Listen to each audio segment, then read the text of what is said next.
Umutoza wa Gicumbi FC banamwana kamarade ntishimiye uburyo ikipe yasifuriwe ku mukino yatsinzwemo n'Agasogi United ku munsi wa 10 wa shampiyona wakinwe kuri uyu wa kabiri, maze yashinja abasifuzi gutinya umuyobozi w'iyi kipe bahuye ari we KNC, bigatuma bibandi makipe.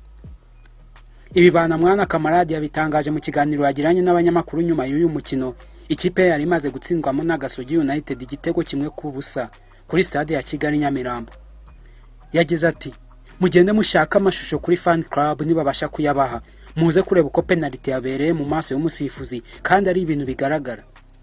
KNC yakanze abantu ku buryo kumva ko gusifura penalite y'ikipe ya KNC ari ikibazo. Birakabije, ntabwo imisifurire yatuma ukora neza.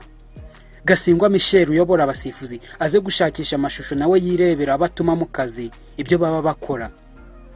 Uyu mutoza kandi avuga ko yari amaze igihe yaririnze kuvuga ku basifuzi, ariko nyuma y'uwo mukino wa Gasogi United atakwihanganira kutavuga kuko yabonye barengereye kumwiba.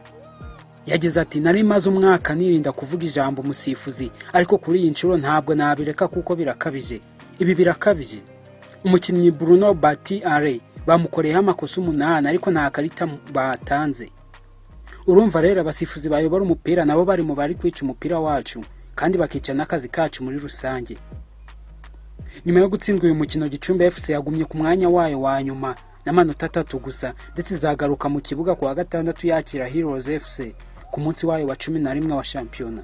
Ni The Voice TV, kora subscribe dukomeze kuba